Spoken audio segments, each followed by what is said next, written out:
Who is this new challenger? Let me check his power level. No. Vegeta! It says the Pokevault's power level is over 9,000 subscribers! Can this be? These must be malfunctioning!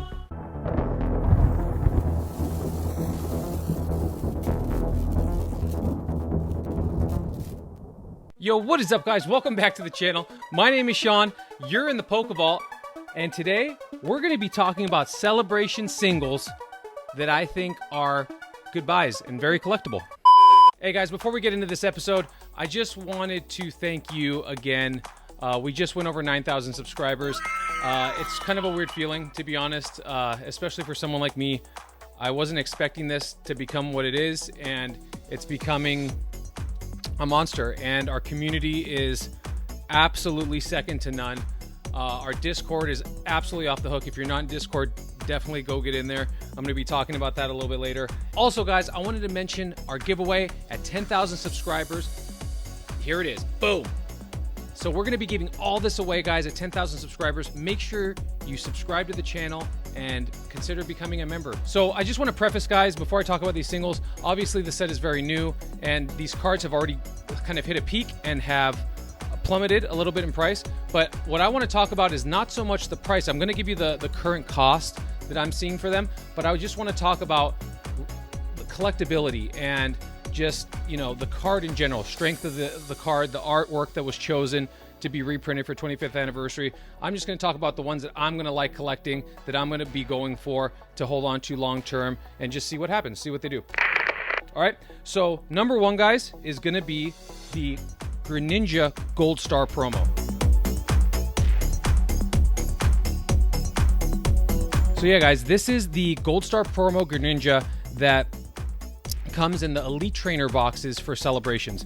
So some of you may ask, like, why would this be one of them? It's guaranteed, right? Okay, there's a few aspects of this card that make me want to buy or acquire more of them because they're collectible. And one of which is that it's a Gold Star. So whether you guys follow it or not, Gold Stars were in the EX era.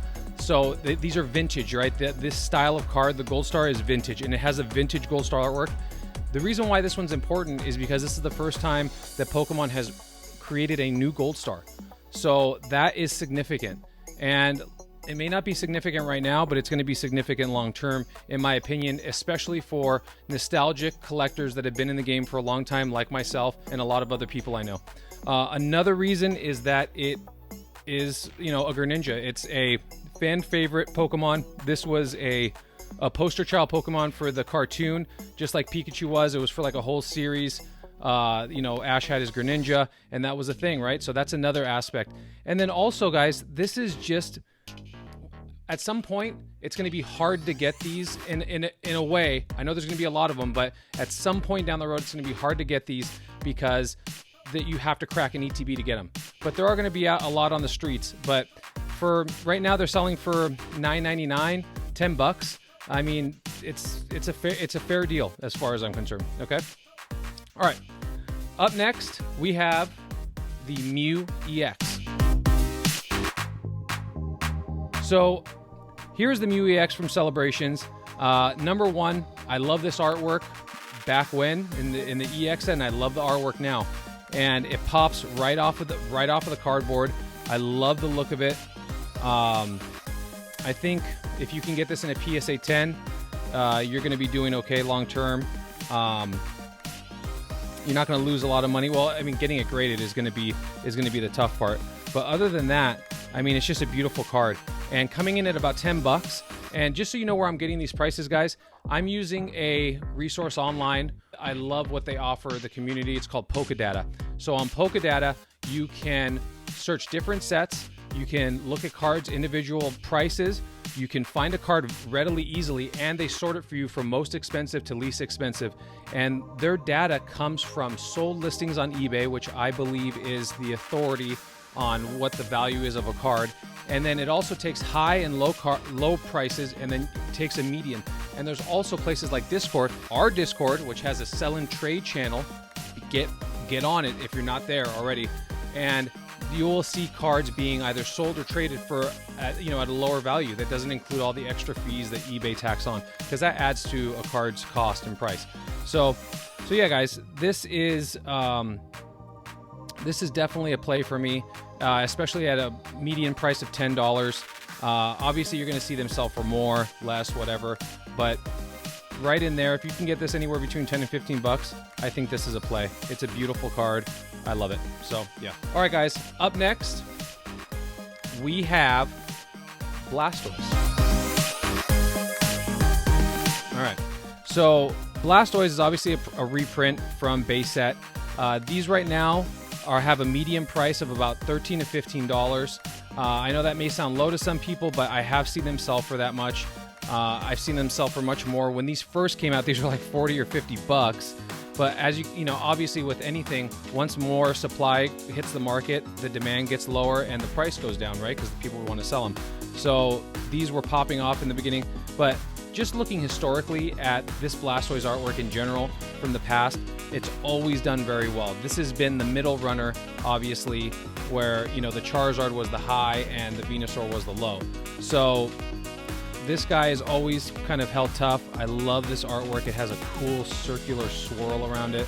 But yeah, if you can get this thing anywhere, 15 bucks, somewhere in there, I think it's a good buy long term. I could see this card doing really well once, you know, celebrations again, once it, you know, goes out of print and these aren't as readily available. But yeah, Blastoise, third pick. All right, guys, number 4 is going to be the shiny fish itself, shiny Magikarp. So shiny Magikarp is obviously from Neo. This also came, if they would have done the shiny Gyarados, holy smokes, that's one of my favorite artworks on the whole planet. But I have this card, PSA graded. I have it in a 9. It is a beautiful card. I love it. These are going for about $30 median price right now. These are hard to pull from what I hear. Pull rates are going to be another thing that we talk about in a different episode, but pull rates are definitely tough on this card. I'm not saying go out and snap it off for 30 bucks right now, because it may come down a little bit. It's very possible. But for 30 bucks right now, I mean, these were going for like what, 60, 70 bucks right off the rip, somewhere in there. I don't know, because I didn't buy any. I just waited and I just pulled them myself. But yeah, shiny Magikarp is my number 4 pick for collectible / investable cards in celebrations. Yeah. Okay. All right, guys. Before we get into the last card, obviously as you can tell, none of these cards included Charizard and the Gold Mew. Those are obvious slam dunks. I did that on purpose because those are dead ringers. Obviously, you want to hold on to the Charizard and the Mew long term. I'm giving the other guys. And then we're going to go on the lower end, because you could really make a case for a lot of these cards as far as collectability goes, just because they're 25th anniversary. But I definitely think they're standouts. And my biggest standout that I want to talk about is the Gold Star Umbreon. So Gold Star Umbreon, obviously a lot of you guys, let's just look at the shine on this thing. A lot of you guys will say, yeah, this is an obvious choice. It really is. I hear that they're hard to pull. Obviously, there's going to be more readily available once people start pulling them more. But this original artwork came out of the Pop Series 5, which was already a limited run of Pokemon cards, and it was a non-holo Gold Star. It was the first and only of its kind, along with its bro Espeon. So there was a Gold Star, Umbreon, and Espeon that came out of the Pop Series 5 set, and they are wildly expensive now. A Pop Series pack, I don't think you can get it for less than 150 bucks, and it only comes with like 2 or 3 cards. I mean, I've never even opened one myself. I mean, that's how rare they are. Those Pop Series packs were rare when I got back into Pokemon big time. So for all of those reasons, guys, not to mention, I mean, Umbreon, this thing checks all the boxes that we talk about all the time, right? Fan favorite Pokemon. It's a shiny. It's a Gold Star. This is going back to the Greninja, right? So with the Greninja, like I was talking about, they reprinted the kind of overlay for the Gold Star. That's why this one's cool, right? So this is what it looked like. This is a reprint of the original Gold Star Umbreon from Pop Series. So these things are incredibly wicked. They're beautiful. I love them. Yeah, I think this is a serious play. And right now they're holding strong at about $50 to $55. I think this is a serious card to go after. As soon as you see it start tick back up, because I don't know what the the bottom is for this card, but as soon as you see it start tick back up, I would definitely grab one if you can. Grab a few, because they might not go down below $40 again, because they're just that collectible. All right, guys. Okay, guys. So that is it for me. And once again, if you are not a part of the squad, definitely consider joining. We are doing a massive giveaway for 10,000 subscribers. It is going to be absolutely lit. I can't wait to experience that giveaway with you guys. I appreciate you all.